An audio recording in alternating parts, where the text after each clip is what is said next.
में सबसे पहले जो एक्सपर्ट हमारे साथ में जुड़ रहे हैं, प्रसाद कुशे सर जुड़ रहे हैं। Power pack portfolio with Prasad Kushe. Prasad sir equitytrends.com के डायरेक्टर हैं। देश के जाने माने एनालिस्ट हैं। बहुत समय से, बहुत सालों से, मतलब आप लोगों में से, दर्शकों में से अगर समझा जाए तो शायद बहुतों की उम्र भी उतनी नहीं होगी अभी तक, जितने सालों से वो शेयर बाजार में काम कर रहे हैं। तो बहुत स्वागत है प्रसाद सर, और आज बहुत फ्रेश लग रहे हैं फिर से आप एक बार। जी हाँ, thank you very much for the introduction Alex ji. और ये दर्शक जो रहते हैं दे आर वेरी इंटेलिजेंट, सब जानकार भी रहते हैं, और काफ़ी सारे जो फाइनल डिटेल रहते हैं वो भी हमको कभी कभी पता नहीं रहते, वो भी बता देते हैं।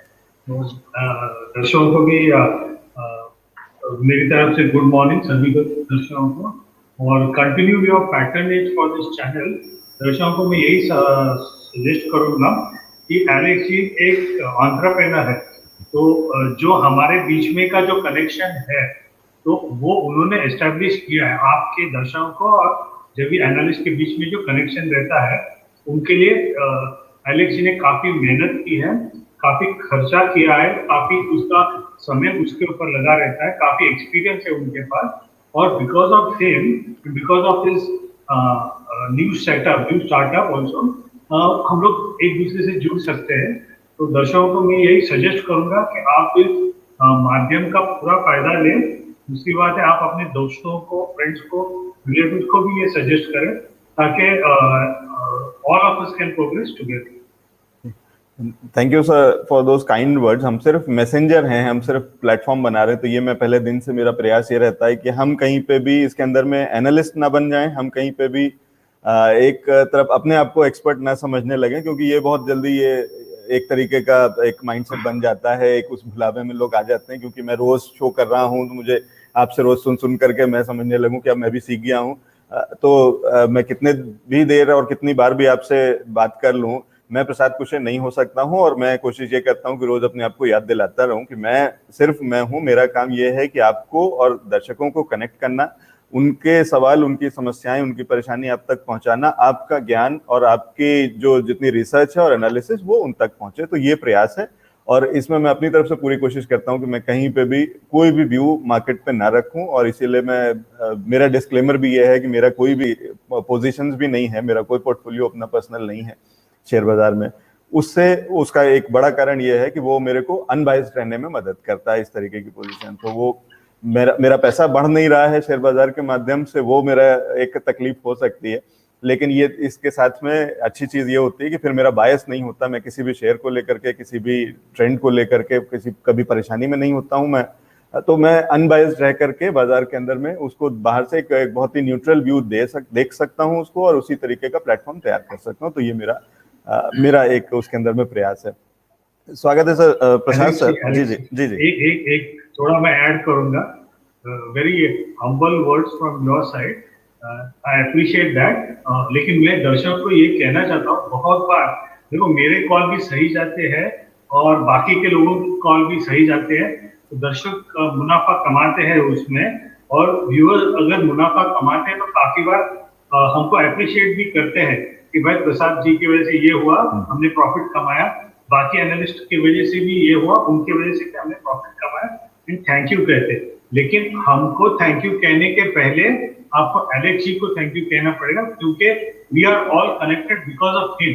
This is what I am trying to emphasize over here, कि एलेक्स जी की वजह से हम लोग यहाँ पे जुड़े हुए हैं, और उनके वजह से ही हम लोग आगे जाके एक दूसरे के साथ बने रहेंगे। तो दर्शकों को ये रिक्वेस्ट करूंगा कि आप ये प्रोग्राम और चैनल को सब्सक्राइब कीजिए, और अपने फ्रेंड्स और दूसरे लोगों को भी सब्सक्राइब करने के लिए कहिए, ताकि हम दोनों का इसमें जो इंटरेक्शन है वो बने रहे और आगे जाके बढ़ते जाए। जी, thank you so much sir. और इसी तरीके से हमारी कम्युनिटी और बड़ी होती जाएगी। जितनी बड़ी होगी, जितनी स्ट्रांग होगी, उतना ज्यादा हमें एक बल मिलता है बाजार में काम करने में। क्योंकि जब ज्यादा लोग होंगे तो ज्यादा जानकारियां भी होंगी, उसके साथ में ज्यादा एनालिसिस अच्छे से हो पाएगा, और बेहतर तरीके से वो ग्रोथ होती है। उसमें कहीं कंपटीशन जैसे नहीं है। और ये एक इंटरेस्टिंग और एक खास बात है शेयर बाजार की, कि जब ज्यादा लोग मिल करके अपनी इंफॉर्मेशन शेयर करते हैं तो वो इंफॉर्मेशन और रिफाइन होती है, ना कि कंपटीशन क्रिएट करती है।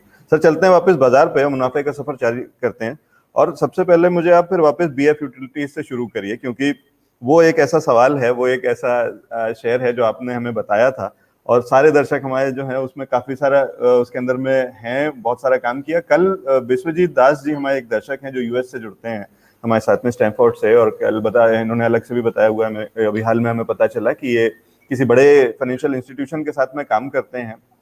और मुझे जहां तक देखने में लग रहा है कि शायद एक मतलब जो समझ में आया कि वो खुद अपने आप में एक अच्छे एनालिस्ट हैं, और उन्होंने कुछ डिटेल में ये बहुत कुछ एक स्टॉक्स के बारे में बताया था, इसमें स्पेशली बीएफ यूटिलिटीज को वो भी फॉलो कर रहे हैं। तो आप एक बार फिर वापस बीएफ यूटिलिटीज को देख लीजिए और फिर आगे का बातचीत जारी रखेंगे सर।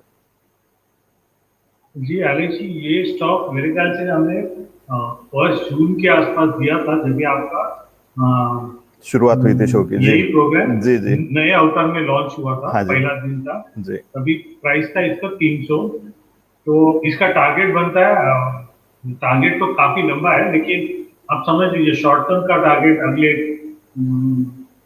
एक 6 महीने का करीब 850 तक जाना चाहिए। और अभी अभी क्या करने का, अभी 521 का जो प्राइस है, तो यहाँ से भी थोड़ा बहुत डिक्लाइन आ सकता है 10-15 रुपए का। और वहां पे भी आप खरीदो, अभी भी खरीद सकते हो। 10-15 रुपया नीचे आएगा 510 के आसपास, 500 के आसपास, then also you can buy. और नया जो लोग अभी एंट्री करते हैं उनके लिए स्टॉक का चाहिए तो 450 का होगा। अगर आपका ज्यादा क्वांटिटी है तो 450 का रखो। और शॉर्ट टर्म का टारगेट 600 और 787 होगा। अभी शॉर्ट टर्म यानी कितना, करीब 5th to 7th of July तक इसका टारगेट आ जाएगा 600 रुपया या 787।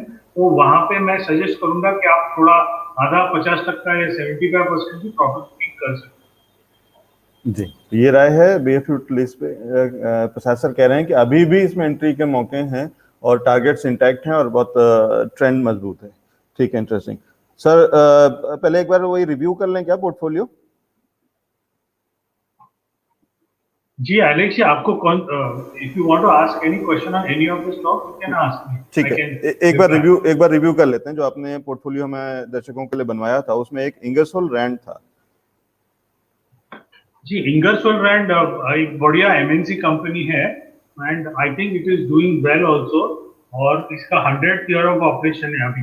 तो मेरे ख्याल से एक कुछ ये लोग पूछ रहे थे, क्या, I forgot the name, one lady was asking whether you should have dividend paying stocks. तो डिविडेंड पेइंग स्टॉक्स में ये कंपनी जरूर बनती है, इंगरसोल रैंड।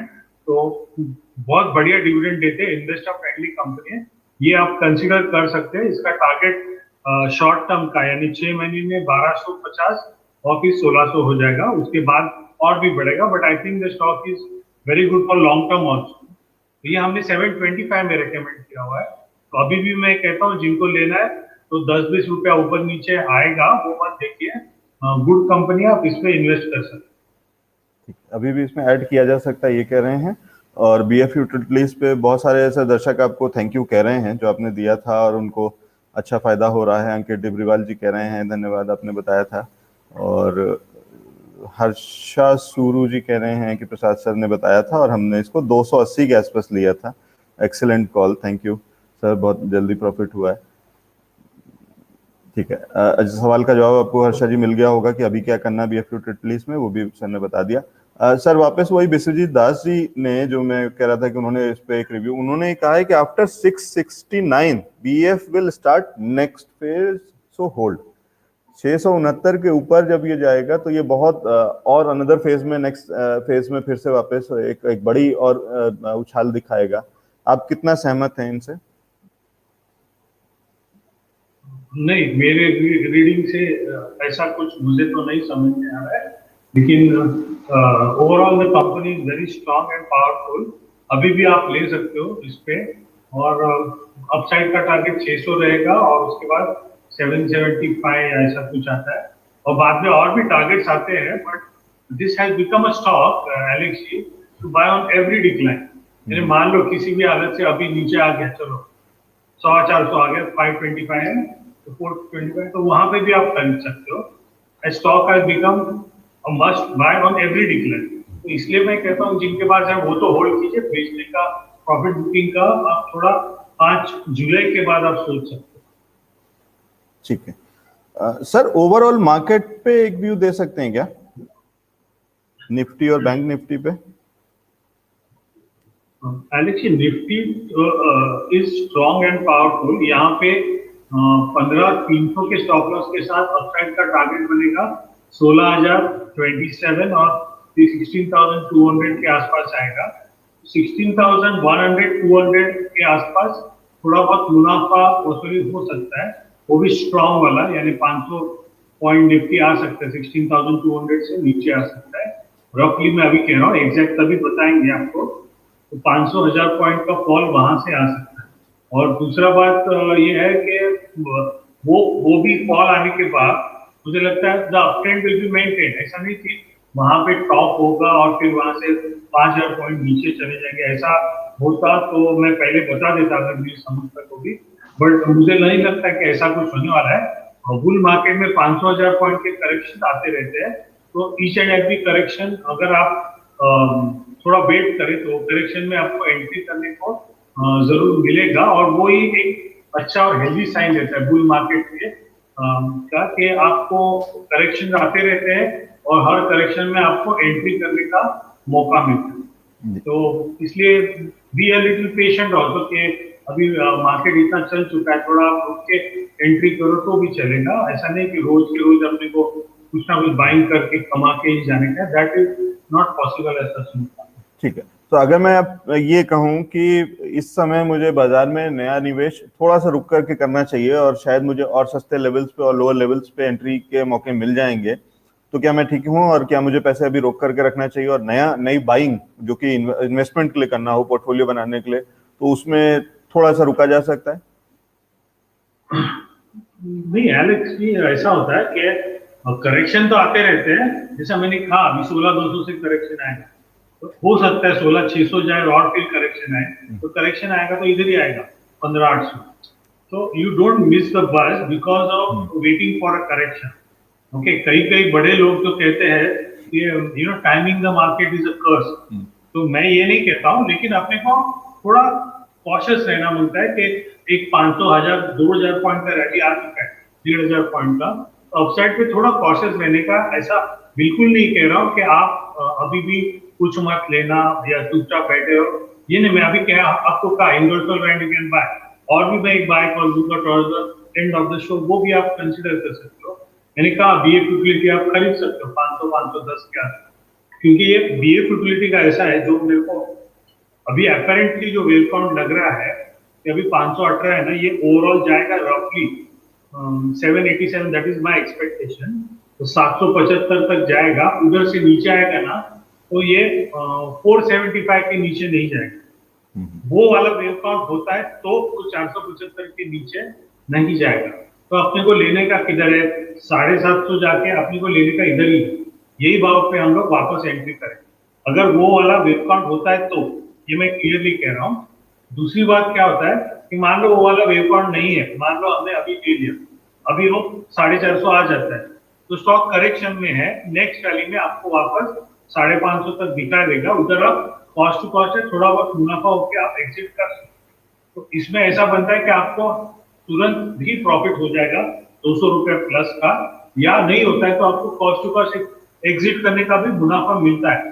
तो दोनों, both of them as a strategy is good. If heads you win or tails you exit cost to cost.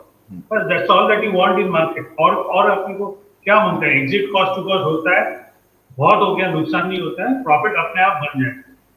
ठीक है, इंटरेस्टिंग। सर एक बार एचसीसी को देख लीजिए, आपने एचसीसी हमें दिया था, मेरे ख्याल से उस वहां से तो अच्छा चला है। आपने जो दिया था मेरे ख्याल से 10 या 11 रुपए के आसपास दिया था, और 14.90 तक होकर के आया, ऑलमोस्ट 15 रुपए टच करके आया है। कुछ सर्किट जैसा लग रहा है क्या सर इसमें? और लेकिन फिर भी रुके रहे, बने रहे? जी हाँ, देखो ऐसा है, वो अगर एलेक्सी आपने कॉल बराबर दर्शकों ने सुना होगा कि 10:50 पे बाय कॉल दिया था। इसका टाइम एंड प्राइस टारगेट था 16.5 बाय अगस्त इन 2021। मैं एकदम क्लियरली बात करता हूँ ताकि दर्शकों को भी समझे मैं अगर सही बोलता हूँ या गलत बोलता हूँ, कोई भी घुमा फिरा के बात नहीं करता हूँ। ओके, कि बढ़ता है तो तेजी लगता है, घटता है तो मंदी लगता है, नहीं। मैं क्लियरली बात करता हूँ ताकि दर्शकों को भी समझना चाहिए कि ये एनालिस्ट क्या कह रहा है और आपको यहाँ पे एंट्री करने का कितना टारगेट है। तो वो जो टाइम एंड प्राइस टारगेट है इसका 16.5 का, वो अभी तक आया नहीं है। 15 गया था, 10.5 से 15 गया। इसका रिजल्ट थोड़ा खराब आया, लेस देन एक्सपेक्टेशन, और इसके लिए ये 15 से अभी नीचे का सर्किट आ रहा है। इसका वजह ये एक ही है कि 7.5 से चला हुआ एक स्टॉक है कंपनी, तो वो 15 में डबल हो चुका था, तो उसका थोड़ा करेक्शन दे रहा है। तो करेक्शन दे रहा है इसका मतलब ये नहीं कि स्टॉक खत्म हो गया, अभी तक तो नहीं हुआ, but overall it is good. The reason that it is good कि अभी उसका 29 को एक रीस्ट्रक्चरिंग के लिए special executive general body meeting बुलाया है। तो रीस्ट्रक्चरिंग में वो लोग क्या कर रहे हैं कि पूरा लोन जो है वो एक कंपनी में हाइव ऑफ कर रहे हैं, उसका डेप्ट काफी है, तो एक कंपनी में हाइव ऑफ कर रहे हैं। तो उसके वजह से क्या होगा, इसका पूरा साल का एचसीसी का लोन का जो इंटरेस्ट रहता है वो कितना रहता है, 800 करोड़ का इंटरेस्ट रहता है। तो अगर ये सक्सेसफुल होता है, उसका डेट रिस्ट्रक्चरिंग होना है, तो अगले 2 साल यानी मार्च 2023 तक this company will not be paying any interest. 800 1600 crore उसका बच जाएगा, और उसके सामने वो जो डेप्ट है उसका, और वो उसने नया कंपनी में शिफ्ट करने की प्लान है पूरा डेट, और वो कंपनी को जो कुछ भी इसका एप्रोप्रिएशन था पहले का, यानी जो आउटस्टैंडिंग ड्यूज वगैरह था, वो कंपनी को भी जो एप्रोप्रिएशन है वो कंपनी में मिल जाएगा। यानी जो नया कंपनी है उसमें शेयर होल्डर्स अलग रहेंगे, वो पूरा डेप्ट का इक्विटी कंपनी रहेगा, और वो डेप्ट उसका क्लियर करते जाएगा वो कंपनी में। एचसीसी को क्या फायदा होगा, 2 साल के लिए इसका डेप्ट भरने का कोई जरूरत नहीं, उसके बाद वो एक 10% 15% ऐसा करके एक स्टैगर्ड वे पे वो डेप्ट रिपे करते जाएगा। But overall because of this, I think in the next 4 to 5 years इसका कंपनी का डेप्ट जो है वो अभी ज्यादा हो चुका है, वो एकदम मैनेजेबल या नेग्लिजिबल भी हो सकता है अगर if it works out properly. In that case the company should be doing very well. तो ये थोड़ा फंडामेंटल का मैंने बताया, और जैसे मैंने पहले कहा था चार्ट में कि ये स्टॉक 16.5 का टारगेट आता है बाय अगस्त एंड, यानी आप पकड़ लीजिए अगस्त एंड तक ये स्टॉक 16.5 जाना मिलता है, तो अभी से 2 महीना बाकी है। तो अभी ये जो डाउनफॉल में दिख रहा है वो थोड़ा नीचे आएगा, 10.5 11.5 तक आके वापस वो टाइम एंड प्राइस टारगेट है 16.5 का, वो ये अटेम्प्ट करेगा। और जब भी वो अटेम्प्ट करेगा, मान लो क्लियर करता है, then it will be a very big breakout for this company. और अभी भी अच्छा ही है, लेकिन स्टॉक थोड़ा करेक्शन में, आपको अगर वापस एंट्री करना है तो 10.5 11 के आसपास कर सकते। ठीक है भाई, मैं पूछने वाला था लेकिन आपने उसका जवाब दे दिया कि अभी एंट्री नहीं करना है, अगर दोबारा से करना है या नई एंट्री करना है तो अभी रुक करके आपको वापस से 10.5 11 का भाव मिल सकता है, वहां पे कर लें। ठीक है सर, ये हो गया BFU प्लीज और ये वाला। ठीक है सर, मैं कुछ एक सवाल जल्दी से ले लेता हूँ, आप समय नहीं खराब करूंगा। एक रोहित जी हैं, पूछ रहे हैं एम्बर एंटरटेनमेंट या IDFC फर्स्ट ले लेते हैं सर, 2 सवाल हैं इनके, लेकिन IDFC फर्स्ट पे अपना व्यू दे दीजिए आप। जी मैं जरूर इसका जवाब, IDFC फर्स्ट बैंक है। देखो यहाँ पे मैं यही कह रहा था एलेक्स जी, ये SK जैन साहब है और फिर हर्षा सोनू है, इन्होंने थैंक यू कहा है, और जैन साहब ने भी थैंक यू कहा है, मेरी प्रशंसा की है। तो इसका सभी का कारण जो बनता है वो है एलेक्स जी। तो मुझे थैंक करने के पहले आप एलेक्स जी को थैंक कीजिए। यही मैं प्रोग्राम के स्टार्टिंग में कहा था कि आप एलेक्स जी को शुक्रिया जरूर कीजिए। सब लोग एनालिस्ट को थैंक करते हैं, actually the person to be thank is mister Alexander the great.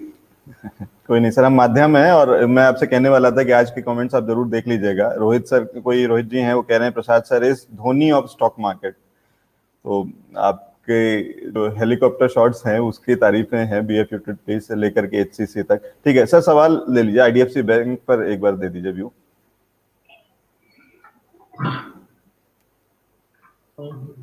एक मिनट, मेरे को थोड़ा स्टॉक मिलने दीजिए। हाँ, IDFC bank ji, IDFC first company. जी company is very good, led by a very able promoter, CEO इनका मिस्टर वैद्यनाथन है। खाली इसका प्रॉब्लम क्या है कि बहुत बड़ा इक्विटी, बहुत बड़ा, यानी इतना बड़ा कि आप सोच भी नहीं सकते। आई थिंक इट इज 4,800 करोड़ का कुछ इक्विटी बनता है, 4,800 करोड़। 4,810 करोड़ का इक्विटी बनता है। तो इसके ऊपर आपको 10% भी डिविडेंड देने का है, तो कंपनी का नेट प्रॉफिट जो डिविडेंड के लिए जाएगा वो 480 करोड़ का नेट प्रॉफिट उसको डिस्ट्रीब्यूट करने का है। तो उसके लिए उसको काफी थोड़ा समय लगेगा। बट इसकी खास बात क्या है कि इसके पास कोई लेगेसी इश्यू नहीं है, यानी जो बाकी के बैंक्स में रहते हैं कि पुराने लोन जो रहते हैं वो प्रॉब्लम में रहते हैं, प्रमोटर्स के कोई इश्यू रहते हैं, जहाँ के प्रमोटर्स खुद अपने कंपनीज को लोन दे देते हैं, वो डिफॉल्ट में चले जाते हैं। तो ये सब इसके पास नहीं है। तो because of that companies enjoying a very high net interest margin. I think it is 4.2 या 4.3 या थोड़ा बढ़ भी गया होगा। बट दिस 4.2 मार्जिन जो है, net interest margin is the margin that a bank enjoys between taking the loans from the depositors, जो हम लोग सेविंग्स करते हैं, एफडी करते हैं, वो ये लोग बिजनेसमैन को देते हैं। दोनों में से जो इनका कुशन रहता है अपना एक्सपेंसेस निकाल के, उसको नेट इंटरेस्ट मार्जिन कहते हैं। तो वो इसका इज एज हाई और even higher than HDFC bank. HDFC bank का इतना रहेगा, हालांकि एचडीएफसी बैंक के डिपॉजिट्स काफी बड़े, ये नया बैंक है इसलिए डिपॉजिट्स कम है, लेकिन ऑपरेशनल परफॉर्मेंस बहुत बढ़िया है। बिकॉज ऑफ दिस थोड़ा इसमें पोटेंशियल लगता है। अभी ये 4,000 करोड़ का जो मैंने इक्विटी कहा आपको, तो इसका सॉल्यूशन क्या है? अगर ये कंपनी मर्ज हो जाता है आईडीएफसी के साथ, तो इसके पास क्या होगा, एक बहुत अच्छा लोन बेस रहेगा, इसके पास एसेट्स अच्छे रहेंगे, that it can again sell it out as loans to individuals और बिजनेसमैन। कभी इसका जो है रिवर्स मर्जर हो जाएगा, ऐसा सुनने में आता है कि ये स्प्लिट हो गया था आईडीएफसी, वापस आईडीएफसी में वापस मर्ज हो जाएगा, देन इसका नया ग्रोथ हो जाएगा। इक्विटी अभी मान लो 4,800 करोड़ है और मान लो आईडीएफसी के साथ मर्ज होकर कुछ नया रेशियो आ जाएगा, तो I don't know how much it will be, पर ऐसा कुछ स्टोरी बन सकता है। Then yes, definitely the stock is good even as of now. Long term के लिए स्टॉक अच्छा है।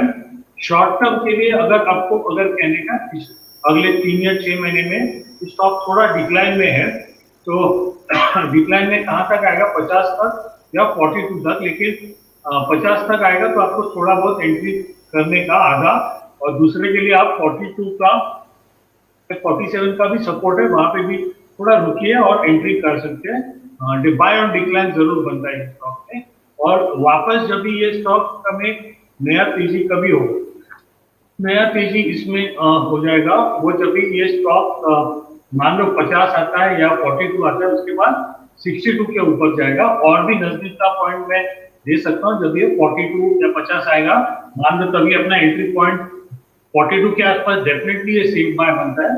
मैं आएगा ऐसा नहीं कह रहा हूँ, लेकिन मान लो आ गया किसी वजह से तो डेफिनेटली होगा, लेकिन I think it should come down to around 49 वगैरह, तो डेफिनेट आना होता है। वहां पे अब थोड़ा आस्ते आस्ते स्टैगर्ड इंस्टॉलमेंट में बाय। ठीक है सर, ज्यादातर सवाल मेरे पास शॉर्ट टर्म व्यू के हैं, तो जो दर्शकों से मैं बता दूं कि इसके बाद हमारे साथ में चंद्र सुराना जी जुड़ेंगे, तो वो ज्यादा बेहतर बता पाएंगे शॉर्ट टर्म व्यू में प्रसाद सर के साथ में। और ये जो सेगमेंट है ये पोर्टफोलियो के लिए सेगमेंट है, ये प्रसाद पावर पैक पोर्टफोलियो हम बनाते हैं, तो इसलिए इसमें पोर्टफोलियो वाले शेयर्स पे मेजर हम फोकस करते हैं। सर प्रसाद सर, क्या हम अभी इस लेवल्स पे इस समय बाजार जैसा दिख रहा है, और जो आप कह रहे थे कि इन्वेस्टर के लिए, लॉन्ग टर्म इन्वेस्टर के लिए ये एकदम ठीक है, कोई दिक्कत नहीं है, डिप की जरूरत नहीं, क्योंकि वो ऊपर जाकर के फिर डिप भी आएगी तो यही लेवल्स मिलेंगे, तो ये लेवल एंट्री के लिए कोई दिक्कत नहीं। यहाँ पे कुछ नया ऐड कर रहे हैं क्या पोर्टफोलियो में आज? एलेक्स, एक स्टॉक मुझे अभी इस लेवल पे भी पसंद है, ये थोड़ा नीचे आ सकता है, लेकिन फिर भी यहाँ पे भी आप एंट्री करो, थोड़ा 2-3 रुपए नीचे आ सकता है, वो है इंद्रप्रस्थ मेडिकल। ये एक अपोलो ग्रुप, अपोलो हॉस्पिटल जो हॉस्पिटल का लीडिंग चेन है इंडिया में, उसका इसमें कुछ 22-24% स्टेक है, गवर्नमेंट का कुछ 22-24% स्टेक है। तो as of now it's a public private partnership वाला कंपनी है, और पिछले 2 क्वार्टर्स के इसके रिजल्ट अच्छे आए हैं, और हालांकि first 2 quarters of this year because of corona and lockdown वो अच्छे नहीं थे in spite of being a hospital, but last 2 quarters यानी quarter ended December, quarter ended March, the results were very good. और दूसरी बात ये है कि यहाँ से क्या होगा, on the charts is good, थोड़ा बहुत नीचे आ सकता है 2-4 रुपया, वो उतना समझ के चलिए 91 के ऊपर इसका ब्रेकआउट रहता है। ब्रेकआउट कहाँ तक आएगा 120 और 150 तक शॉर्ट टर्म का टारगेट आपको मिल जाएगा। 140 150 तक जाने की संभावना और स्टॉप लॉस 75 का रहेगा वो भी में। ठीक है, इंटरेस्टिंग। तो सर एक बार लेवल्स एक बार फिर से बता दीजिए तो हम दर्शकों को तक पहुंचा दें। इसमें स्टॉप लॉस क्या दे रहे हैं? स्टॉप लॉस 75 का है, बाइंग प्राइस है 82 टू 85। अभी भी आप थोड़ा ले लीजिए, 25 तक का 50 तक का भी अभी ले सकते हो। ब्रेकआउट पॉइंट इसका आएगा 91 के ऊपर और टारगेट बनेगा 120 140 और 150। ठीक है, वो 150 तक के फाइनल टारगेट्स के लिए ये आपकी स्क्रीन पे इंद्रप्रस्थ मेडिको, जिसका कि अभी करंट लेवल्स पे बाइंग करी जा सकती है और छोटे छोटे डिप्स मिलते हैं 1-2 रुपए के, तो उस पर भी और ऐड कर लीजिए, एक्यूमुलेट कर लीजिए, ऐसा कहना है प्रसाद सर का। और 75 रुपए के स्टॉप लॉस के साथ में 150 रुपए के टारगेट्स के लिए। और ये short term to medium term के लिए हुआ सर? जी हाँ, ये लॉन्ग टर्म के लिए भी बहुत बढ़िया है। मैं लॉन्ग टर्म के टारगेट्स नहीं देता हूँ अभी, लेकिन ये शॉर्ट टर्म मैंने 3 to 6 मंथ्स में 50% का रिटर्न आपको मिल जाएगा। ठीक, interesting. Thank you so much Prasad sir हमारे साथ में जुड़ने के लिए और समय निकालने के लिए। और ये एक इंटरेस्टिंग आपने शेयर ऐड किया है हमारे पोर्टफोलियो में, जो कि शॉर्ट टर्म के लिए है लेकिन फिर भी है एक सेफ बेट है और अच्छा मुनाफा देने के लिए बहुत अच्छा है Indraprastha medico. Thank you so much sir हमारे साथ जुड़ने के लिए। Thanks a lot, thank you very much.